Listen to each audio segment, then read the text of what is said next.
skal vi simpelthen være herinde i det her telt her. Det her store telt. Og indtil klokken 2 om morgenen, hvis vi kan. For jeg tror, det bliver rimelig varmt i morgen klokken 2. Men vi skal være der sammen med ham der, ham der og ham der. Og så en ekstra, men han er lige nået hen til en ting. Så Han får faktisk kun... Han kan faktisk blive 10 minutter mere. ja, men vi har lavet en regel. Det er, at vi må godt gå ud. Det gør. Hvis vi skal tisse og skide. Hvis vi skal på toilet, så må vi godt gå ud. Fordi ellers... Ja, det går ikke helt om natten, hvis vi bare står og chiller der. Det er bare lidt irriterende. Ja, det kunne man faktisk godt. Men hallo, må jeg lige sige noget? Hvis alle har bare skidt og tisset ud af døren, så når man skal ud igen, hvad gør man så? Ja, så bliver det lidt ulækkert. Så gør man sådan her. Prøv lige at mig. Han er sexy. Så prøv at se her. Så går man så. Så slikker man hen. Kommer lige hen til mig, ikke? Så tænker man nok lige, der er lort tis. Så tænker man lige, så gør man sådan her. Spider-Man. Så der laver man bare en Oscar. Oh yeah. Nej, det er sådan her, man gør. Så slikker man det væk. Sådan er det, man gør. I stedet for at lave Spider-Man og gøre det altid gør det så svært, så gør man bare sådan her. Så er bare et skridt. Lige præcis. Og så er man bare klog. Men vi ses i næste klip. Så må vi håbe, at der sker et eller andet. Vi håber, at den anden kommer. Han har færdig den. Så lige gå væk fra min adresse. Men ja. Jeg vil finde lidt mere, når der sker noget mere. Så Jeg må gerne spille slow. ja. Skal jeg ikke for meget lige nu? Eller hvad? Jeg må spille slow på. Ja. Så hvad der sker? Så skal jeg vise, hvordan man kan få mere end 4. Ja, han fik 4 bare lige. Altså også lige nu, det er 5. Jeg ved godt, ikke engang at spille slow. Jeg ved godt, det ikke er sådan.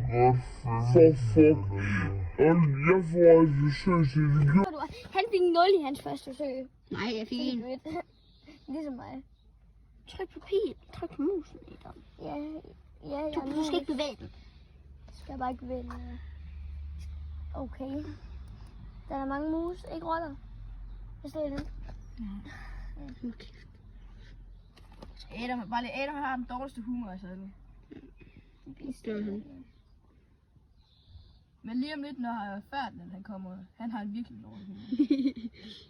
Men den er så dårlig, den er sjov. Jeg fik mere end dig, du fik 4. Nej. Jeg fik 4. Jeg fik 11. Jeg fik 8. Jeg fik 8. Hvad fik du? Han fik 14. Nej, det er mig! Mig? Jeg fik 6. Ja, han fik 4. Sådan der.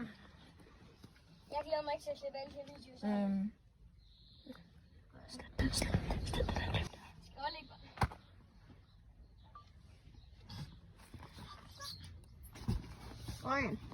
Røgen! Okay, 60 nu nogensinde. Han er allerede på 1, 2. Det Oj. kan han, Lasse Vestergaard. Oj. De kalder mig Lasse Vestergaard, hvis de gør det. Er der noget? Jeg var bedre. Hallo, 5. Jeg fik ikke noget som jeg her. Hey! Giv mig lige en chance. For mig af. Giv mig lige en chance. Nu gør jeg mig Han god. gør det. Jeg gør mig god nu. 1. Se. Okay, jeg skal lige lave trickshot her. Jeg er så god. Så god. Og så gør man lige sådan her. Han kan ikke mere end 5. Nå. Men Du fik 4. hold kæft. Kan du give mig lige... Men Se, hvad du lavede. optager på den tidspunkt. Det var sæt ikke mig. Det er din skyld, det der. Du kan bare trykke på slå igen. Jeg optager, når der sker noget mere. Så vi er alle sammen med på det. Den her, måtte her, den tæller altså. Det kan godt være, at den ikke lige helt hænger fast. Men vi må godt lige stå for noget luft, ellers bliver det alt for varmt. Så den her madras her, okay. Måtte her, den tæller. Men herude må vi ikke godt. Så så er det bare det. Det er bare hygge hende. Jeg vandt. Find derude. Jeg gjorde en gang godt. Det er i morgen. Vi ses. Ja, der er den simpelthen kommet. Endelig. Det tog fandme lang tid. Nej, det kommer tidligt. Nej, det var der, det kom for sent. Det er jeres skyld. Det var da også, det kom til tiden. Vi har taget alting ind. Nej. Nej. Prøv at se, hvad jeg har taget ind. Ja, en sovepose. Det må jo blive fucking varmt. Og du har også Jeg er mandemand. Jeg kan holde til det. Hvordan skal det dernede? Det er dumpfejlen. Han mener seriøst, at vi kom for tidligt. Ja, I kom for tidligt. Nej. Nå, det er som fanden, han kommer til at være sammen med os. Jamen, jeg er i gang med at lave yoga. De siger, okay. Nå, jeg er godt, vi får mad snart. Vi glæder mig. Det er så varmt henne. Ja, det er fucking varmt. Det radio ligger lige ved siden af her. Det værste er, Det er en pude. Var det ikke sådan her? det er før den. Det er varmt derinde, og før han er et svedsvin. Ja, han, Jeg er et sødsvin. og han skider så meget. Det er bare stink. Jeg kan ikke se det. Det er rart lige her. Nå, men det var det for fanden, mand. Så i gang med at spille Kan nogen snyde? Mario Kart. Ja. Skidt på etteren. Skidt på. Ja, og anden. Ja. Hvad fuck? Ja, hvad fuck? Du snyder fandme. Jeg kom til Jonathan har en anden plads. Jonathan, han har en anden Adam plads. har en tredje. Adam sprang Tobias har luft. en tredje plads. Adam er på 9. plads. Adam er på 11. plads. Adam Jonathan er på første. 12. plads. Jo, Jonathan er på første. Jonathan er på anden Nej. plads. Adam, han er virkelig ikke særlig god. Han er på en 10. plads. Jeg har Jonathan- vundet. Jeg har Luk røven, vundet. Adam. Jonathan er på en anden plads. Han kører med klatten. Ja, han får en kører. Adam ser rigtig varm ud. Nej, han er på 9. plads. Han er Luigi. Han er ikke varm. Fuck, jeg ligger på 5. nu. Ja, men du gør det på en stilfuld måde, Tobias. Ja, det gør jeg også. Du ligger ikke på 5. Jeg er 9. på en stilfod. Du er 10. Nej, Du sulte. han sprang mig også i luften. Du Det har må den han bedste power-up, der er. Brug den.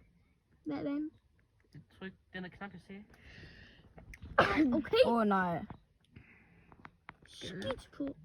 Jeg tror, den kører ind op til en 3. plads. Jonathan har lige fået en første plads. Den er fucking god. Det gjorde den så ikke. Jonathan har en anden plads. Det kører op med klatten. Hvor langt Jeg kunne lige få aftensmad. De andre ikke kan komme nu, for jeg vil. Det tror jeg. Men man kan se, jeg sidder altså inde. De andre kommer til at sidde der. Jeg vil bare gerne sidde herude. Og ja. Sådan der. Så der er ikke noget snyd. Jeg kommer til at spise her. Og der snyder ikke. Så yes. Så jeg er lige blevet færdig med at spise, og jeg er alle sammen rimelig med det. Så vi ved ikke, hvad vi skal lave. Så underligt var det nu. Men jeg tror, vi slapper lidt af. Og så YouTube alt muligt. Ja. Jeg har korsspil. Er der kortspil? United. Slap kortspil. Godt kortspil. Men jeg tror, vi begynder at spille lidt andet. Og slappe lidt af. Hold nu kæft! Men ja. Spil kortspil, eller hvad? Klokken blev lidt mere, og den er faktisk blevet halv halv 8. Og hvis man hører, så er det musik. Det er chips, sådan. Sådan. Chips.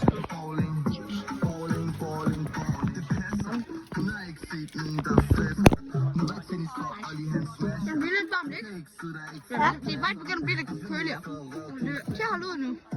Men chiller jo godt.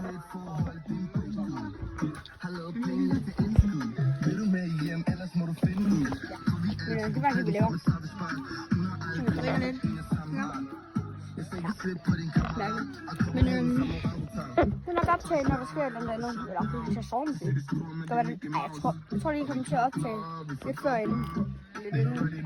Men jeg håber, at der sker et eller andet sjovt. Ingen kommer til at spille vand over det hele. Det kommer ikke til at være dig med hinanden. Hvad? Det er ikke dig, der kommer til at spille vand over det hele. Nå, for at spille vand på mig. Det er det, kommer til at spille vand over det hele. Nå, men lidt eller meget.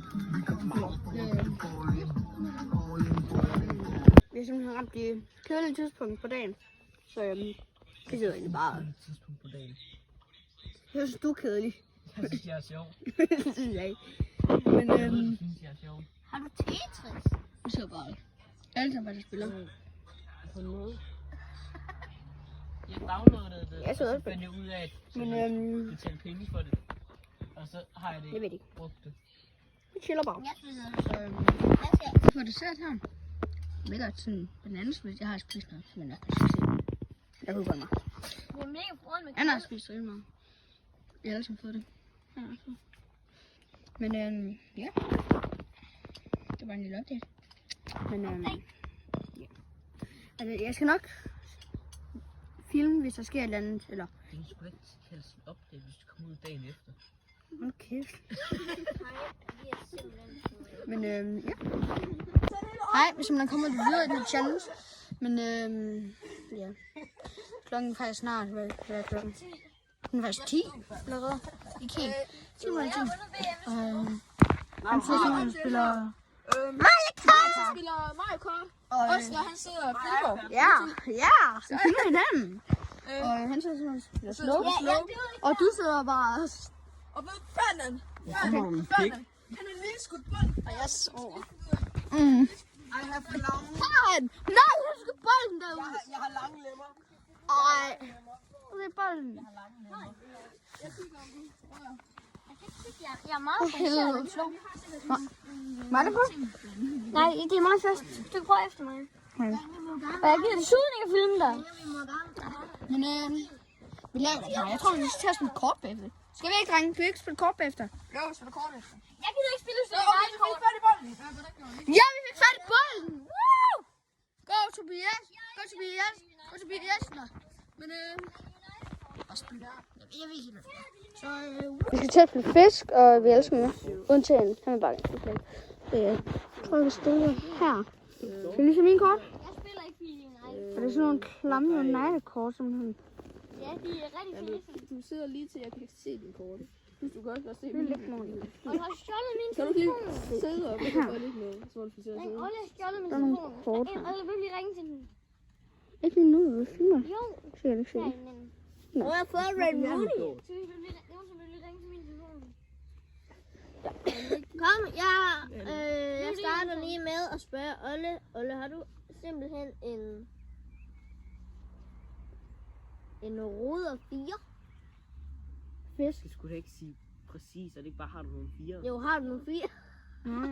Nå, Har du en ruder 4? det kunne det godt være. Så er det min tur. Jonathan, Hvad? har du en 10'er? Vi siger... Nu er Josef bare sådan helt kølig, men plejer ikke pisse sur. Brian, har du en 10'er? Hvad? Vi kan se lige din kort. Nå, så tænker vi bare bum. Har I set det? Har I set det? Bum. Bum, allerede. Stik. Fuck dig. Og så har vi det her kort. Så hvis jeg spørger Tobias om den her. Skal vi gøre det? Det gør vi. Okay, Tobias. 6'er. Hvorfor er min telefon henne? Hvem har stjålet den? Og skal du sådan en pisseslange med? Jeg tror, jeg fisker. What? Shit! Okay. Så er du lige gin. Ja. Det er Dirty man. Ja. Wait a minute. Have you a tree? Jeg har 3. Nej. Jeg fisker. Jeg har fiskestangen med. Jeg siger bare lige. Okay, klokken er blevet rigtig mange. Jeg vil lige så godt klokken er. Ej, det er hvad er klokken?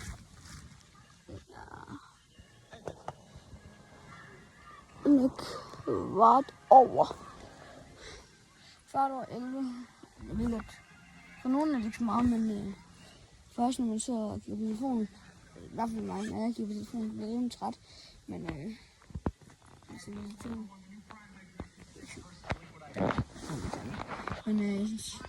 jeg synes ikke. Men jeg tror, vi skal... Jeg ligger i hvert fald til solen, så jeg tror, det er noget. Ses i morgen tidlig. Så vi håber, at filmen lidt der, så vi håber, at når vi kommer ud, at vi dør varme. Hvis vi gør. Jeg håber faktisk ikke, det kommer til at regne i morgen. Nu vi håber. Nå. Vi er sammen lidt vågne. Vi er alle sammen. En af de er sammen. Gør du? Selvfølgelig spiller du slå. Du ser bare rundt. Du har faktisk nære på.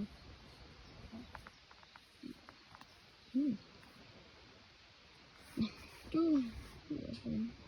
Nu er lige en tis. Jeg kan også godt nok være snart stadig tis. Men hvad er det nok med?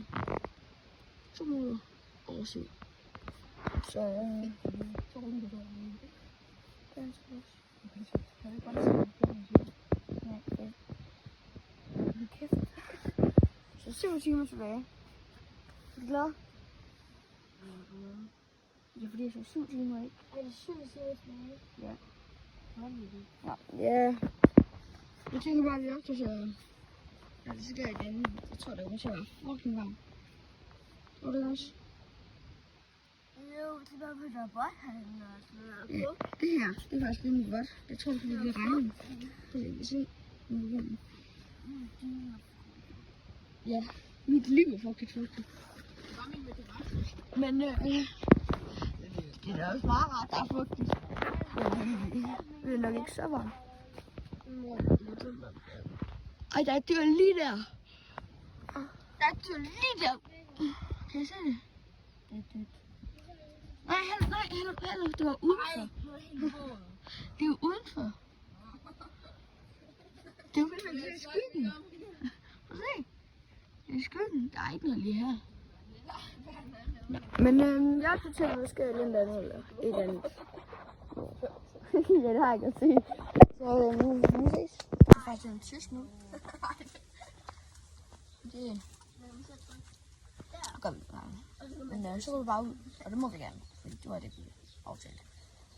Men vi gør ikke for andet. Det er kun, når man skal tisse. Vi er herinde i nok. Altså, vi skulle være herinde, vi rendte sammen til cirka 20 timer. Ikke? Men fordi, hvis vi skulle være her i 24 timer, så ville det blive alt for varmt. Ja, vi kunne ikke nå det. Nej, det var så lavt. Men ja, det var det bare det. Og så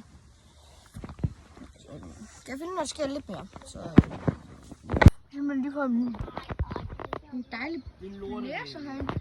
Så jeg tror ikke, det er så mange timer tilbage. Jeg tror, der måske er 6 timer eller sådan noget. Men han spiller lidt slow. Han så spiller. Jeg spiller Mario Kart. Han spiller Mario Kart. Og han så spiller i den med endnu mere. Og ja. Jeg slår bare. Men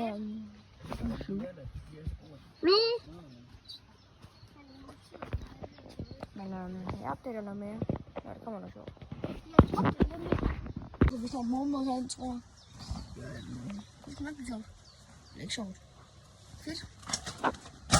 For helvede, far. Ja. Godt. Det er rigtig godt. Det er fucking lækkert. Klokken er blevet 8:30 nu, og vi må snart komme ud. Eller ikke snart. Og så bare nu godt tisse i bukserne. Jeg går i hvert fald lidt tid, men vi er lige færdige med at spise morgenmad. Vi har fået pandekager rundstykker. Det var meget lækkert. Og jeg er rimelig træt lige nu. Jeg ved ikke, hvad jeg skal lave. Så ja, jeg lader mig skal spise. Det kan jeg spise for mig. Så ja, det var det bare lidt. Så det er virkelig kedeligt. Og virkelig varmt. Jeg venter bare på, at det går de her fucking 40 timer, som vi kommer ud. 51, Vi har en blæser. 53, Det hjælper lidt. 54, 55, Jeg spiller super meget den der. Står bare og spiller slow. Jeg tror, det er en kort nu. 62, 63, 62. Nok. 64, 65. 65, let's go! 65, okay. Sådan er. 65! The champ. The champ. Champ. Jeg spiller Super Mario. Jeg har lige fået frokost her. Ja. Virkelig. Og en sandwich og en skande og tid. Er I klar til det her? Jeg skal lige høre det for nok. Er I klar? Den. Den var god. Det er hørt. Det smager altså bare bedre, end den er varm. Men det er varmt. Det er sommer. Men vi vil bare spise det, ikke? Jo. Så. God frokost. Vi har lige spist, og jeg tror, at det blev rimelig fucking varmt. Men vi har simpelthen sat timeren over på den her. Så om 9 minutter, fordi den 10 minutter i, så vender jeg tilbage, og så kan I se, når vi endelig må komme ud herfra. Det bliver så dejligt. Jeg ved ikke om, drenge, det er fucking varmt herinde. Det er nærmest det. Ja.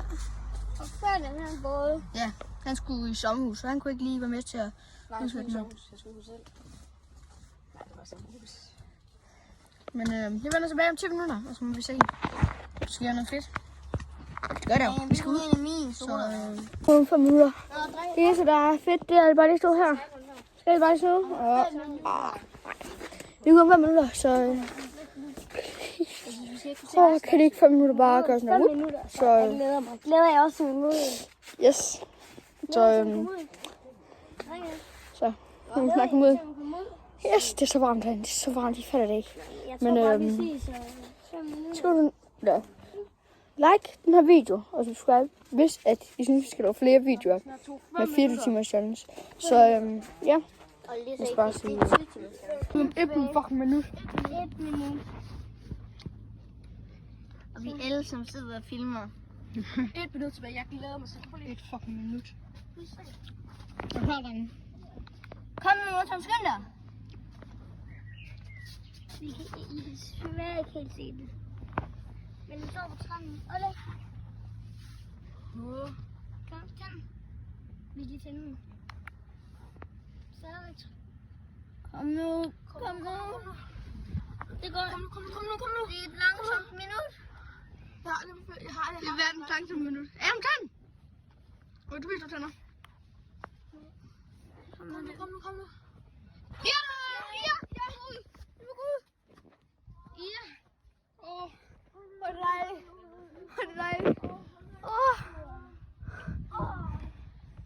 er dejligt også. Så varmt. Jeg skal lige løbe en tur. Session, der er mange grene herude. Session. Yes. Endelig ud. Det kan være så fucking varmt. Kom nu. Fuck, hvor er det fedt. Det er dejligt. Kom nu. 4 timer inde i et fucking varmt. Ja.